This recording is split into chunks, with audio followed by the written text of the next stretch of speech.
Everything else is good. Okay. All right, now you come over here. And you get one with the bird.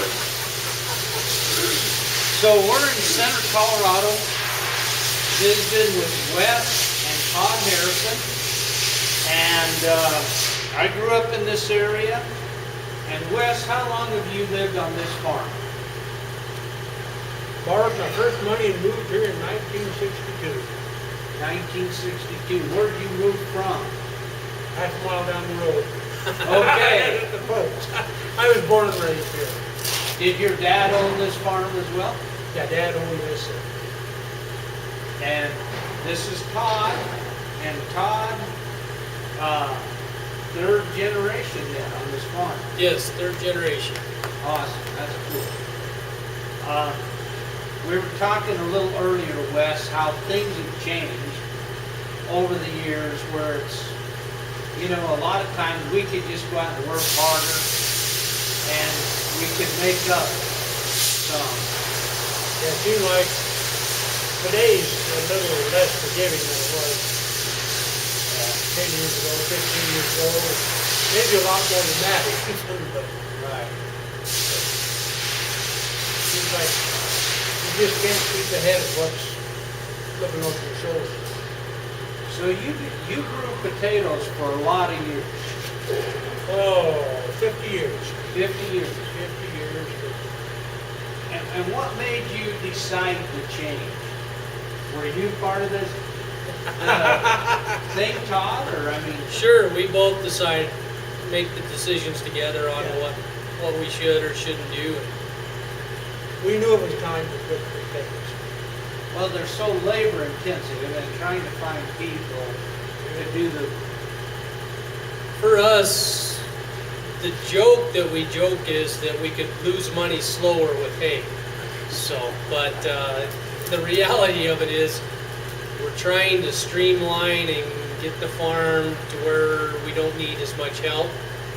And he and I can do it together. And I know if you look at him, he's probably only got about 20 more years left at it. So, but anyways, that's what it was. Evergreen. Yeah. Oh, shoot. So in the 50s, you started, or Early 60s. early 60s. Early 60s. Graduated from college in 63. I dropped out my senior year to come put a crop in, borrowed a little money, and acquired a wife and his older brother about that time, and we've been here ever since. But Are you sure you dropped out? I never heard that story. So. I dropped out to go home and plant potatoes and put in a crop. And then the following winter quarter, I went back and finished up the degree. Oh, okay. Okay. So we still can't quit? No, there is no quit. That's important, isn't it? There is no quit. Well, I wish it was important to a lot more people around, but it seems like if it gets kind of difficult, why it's easy to change your mind and do something else. It is. So you were getting older in your years. Todd, what was your experience? You went to college? I went to college and got a degree in agriculture. I then came back to the farm and wanted to farm third generation. So I farmed with my dad and my grandpa, and they're great guys, a lot of fun to work with. And so that's what I did and just stuck with it. So here we are. All right. So your degree in agriculture, has it come in useful in the farm? As far as the farming itself, I'm going to say probably not a lot, but it was kind of a business side. It was ag business, and that part has really, and the more regulations and the more we deal with paperwork, and it seems like everybody's kind of wanting a piece of the farm. The business side does help, and it's kind of worthwhile, and I would recommend it to anybody to do that. So you went to college, then came back? Yeah, yeah, I went to college, 5 years. Of course, had to screw around a little bit there, but anyhow, graduated with a degree in ag business, moved home, and been at it ever since. We didn't do hay until we, hay was kind of a rotational crop for us. I started in 1989. 1990, and we were potatoes up until about, Well, we had a few, in that circle too of alfalfa. We had some land that wasn't real whippy potato country, so we generally made our living though with potatoes. yeah. We would rotate alfalfa in with wheat, barley, whatever, oats, but mostly just potatoes and then kind of whatever we could figure out would work for rotation. Probably, we just started probably around 2000, 2005 in there. We started more and more hay, but we didn't put the hay up. We had a neighbor that would always do that. Probably 5 or 6 years ago, we decided to try and put it up ourselves. Yeah, about the time we quit potatoes, why? And we switched over, went almost all alfalfa, and did away with the potatoes and started putting it up ourselves. And a little hesitation just because we didn't have the experience doing it, and so we're still learning. Sure. But just like anything, you try and get better as you go. Well, there's always room for improvement, and if you don't improve, why, as we have decided to change business, we will offer the following items for sale. Yeah. So, we didn't like that alternative, so. Well, the farm's been here for a long time, but I think what was interesting is, as we started talking about Evergreen, I don't think it took you very long to make a decision about that you were going to use it. And I knew you were pretty particular because I've told you this before. You're the only guy that I've been out in the field when you were drilling your barley and you were calibrating your drill. You had the guys step off so many feet, and you caught it in the cup, and you knew what you were doing. And I knew right then that if you were that particular on planting the seed, that you would be that particular when you harvest it. So, what was the first cutting like? Well, you paint a good picture of us. I like what you paint. I'm not sure that's completely accurate, but we Even the blind squirrel finds a nut. we changed up a little bit how we were doing things because, like we talked about, you want to be progressive and striving to be better in everything. But in the hay, we really wanted to do a better job than what we had been. So we decided to go with the Evergreen, and then we kind of changed up midship with that, how we were going to put the hay up, and so we got some different equipment. So it kind of put us behind the 8 ball. Yeah. And so we went with the Evergreen, but first cutting, it was dry anyway, so you didn't necessarily need it. Right. And so we didn't apply any Evergreen on that first cutting. Okay. And so we moved on to second cutting, and around here in the valley, it's second cutting's monsoon season, and you know you're going to be dealing with it, and that's when the preservatives can really shine. Yeah. And so in the past, we'd used some other preservatives, and we just didn't like the results. We didn't feel like they were consistent. Sometimes you might get a great coverage, and sometimes you might as well have not done anything. And so it seemed like from the research, with what we looked into, that Evergreen was going to be kind of what we were looking for. Well, it's a little simpler to apply, a little easier to handle.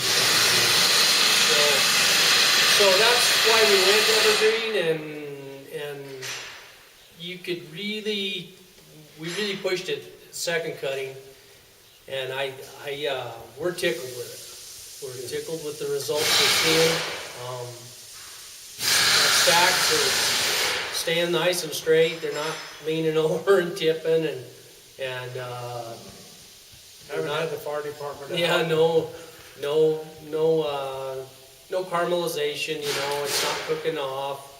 And the bale temps are staying well under control versus if we hadn't used Evergreen. So we're tickled with the results. Okay, so on second cutting, I heard there was like, what, 40-some days of rain or something like that?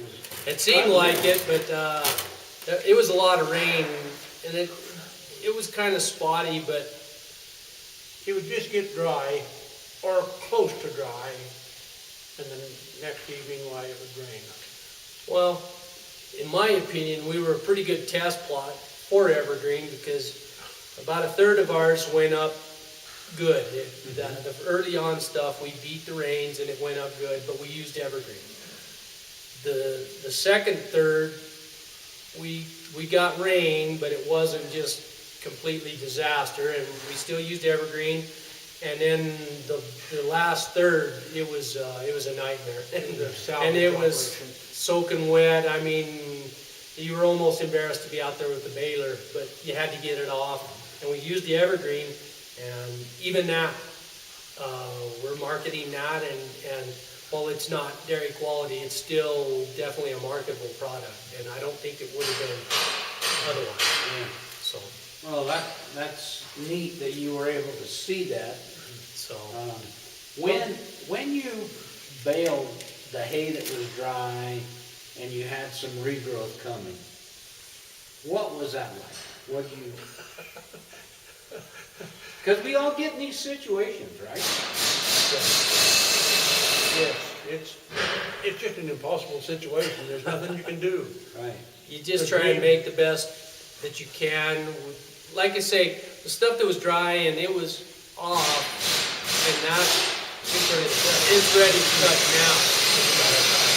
And so I think, and we pushed that a little bit because of the Evergreen, so we might have baled possibly a day earlier, Or 2 days. just knowing that monsoon's coming and let's get going, and we're tickled with it.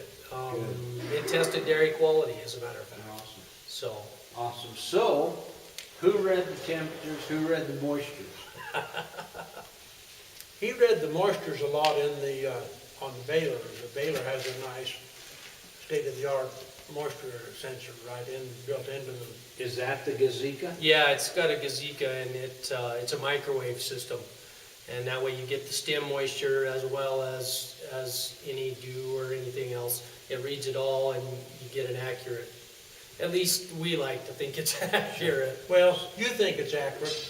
I spent about 2 weeks running around with a handheld probe, wearing out batteries. My arm was sore for 2 weeks.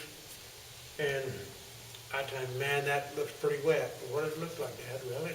25, 30? Well, give it a few days, and once the steam dries out, it'll drop back.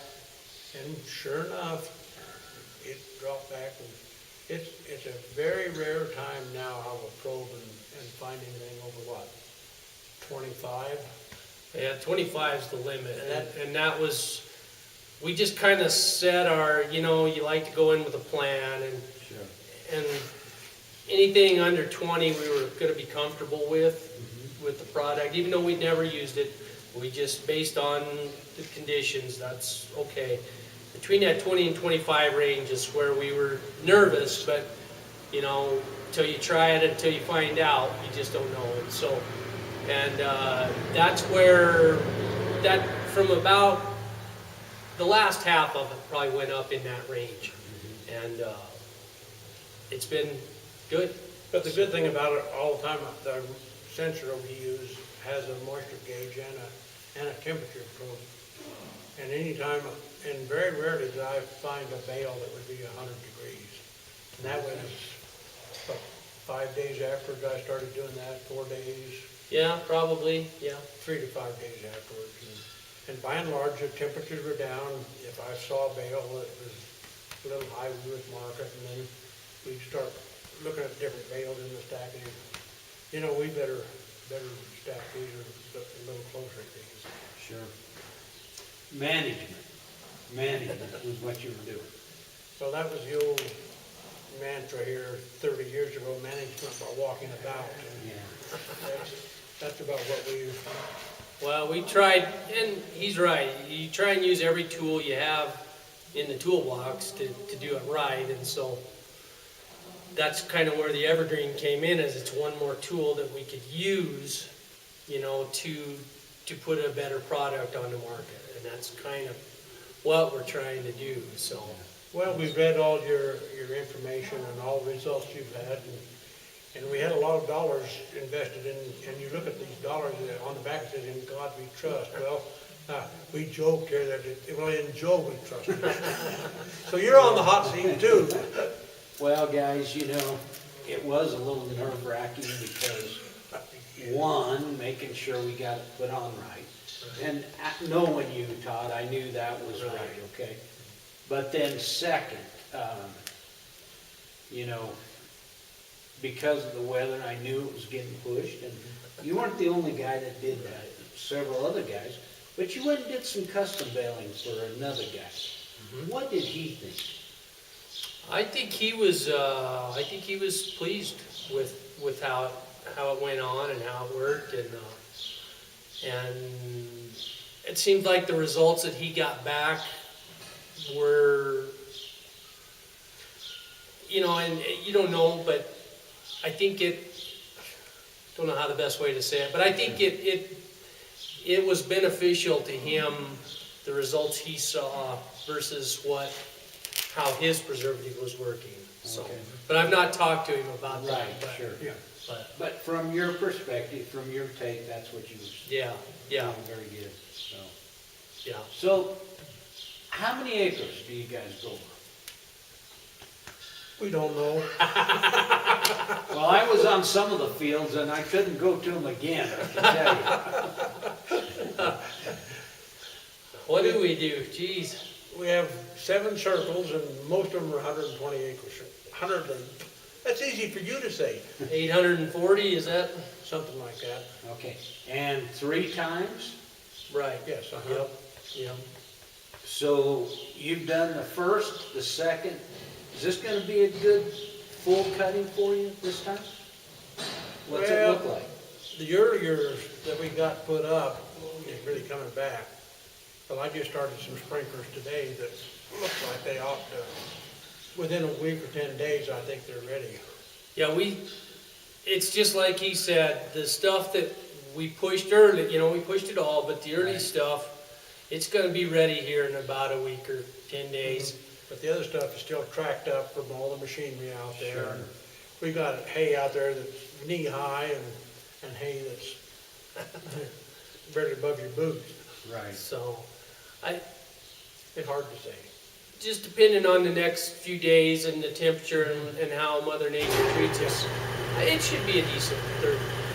We're hoping, Yeah. so. Okay, so the valley is what, about 70, 7. We're about 76 here. 7,600 feet? Yeah. And so, for the people that are watching this, you know, a hot day here is in the 90s? That's really hot. Yeah. If you get 90, you're hot. You're at this You're altitude. coming in to sell it to work. Yeah. We probably average, I don't know, 80. I imagine high now will be in the low 80s. Yeah, for this time of year. But our probably overall, probably 80, between 80 and 85 for year round, or for the, you know, the growing season. And so this is like the 29th of August, and usually, what, about the 15th, we get a frost? Pretty fair chance to have it by then. Yeah. So Yeah. that's that window we're looking at on cutting is, Where do we cut? you know, when is that time, so. And it's not like you cut it all this afternoon. Right. When I was a kid, you know, we could go out and cut 40 acres of hay and be done. Those days are gone. Yeah, although you can cut a lot of hay in a short amount of time, and if you hit the window wrong, you can mess up a lot of it, so. So did you guys do raking? Did you rake that hay? We did. We did, kind of a standard. We put, rake 2 windrows together. And, we kind of are, with this steamer, it's changed how you rake. And so we're trying to learn a little earlier. And so you're raking with a little greener hay. And, that's a learning curve, but Which that should help you. it does. Keep the leaves on. Yep. Yes, and so we think it's, like I say, we're trying to move forward and be smart about what we do, but so far we're happy with it. Well, good. So if you were to sum up your experience with Evergreen, what points would you say? Just sign us up for next year. Okay, That's his way. For me, I recommend it to my friends. You know, and that's kind of how I would treat it is, you know, if I'm going to recommend it to my friends, you know, that means something, you know, and so we've had nothing but good luck. Granted, we're pretty early in the program here. No accidents with it. But it seems pretty straightforward. We're always looking, because we try and keep labor to a minimum. We're looking for the easiest ways to do things, the most efficient. And so far, this seems like the most efficient and safest. We tried some of the others, acid type stuff, and we just didn't have very good luck with that. And so with the Evergreen, that's been working good.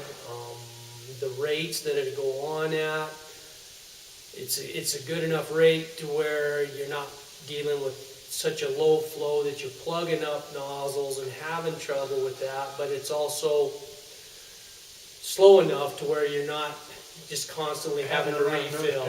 And so it works really well in our operation. So we can fill up our tank. I think it's a 100-gallon tank, and that'll last us, you know, I call it cycles. With this steamer, it's one time out basically, and I don't have to mess with filling that. So it works really good. So for me, I would recommend Evergreen, and I think it's been good. You've been good to work with, and so far, thumbs up. Well, you guys have been fun to work with, and I knew that you were keeping track, and I think as we use it as a management tool, that it's just going to get better. I mean, I think that this valley's a tough place to put up hay. It's tough. Yeah. Every place has its own unique challenges. It doesn't matter where you are. Look like the very best farm in the world has problems. Exactly. It's like the ducks swimming across the pond. You don't know how fast they're paddling underwater. That's right. Yeah. All right, very good, guys. Thank you. Yeah. Glad to help, man. All right. Okay, Lucky Dog, what do you think, buddy?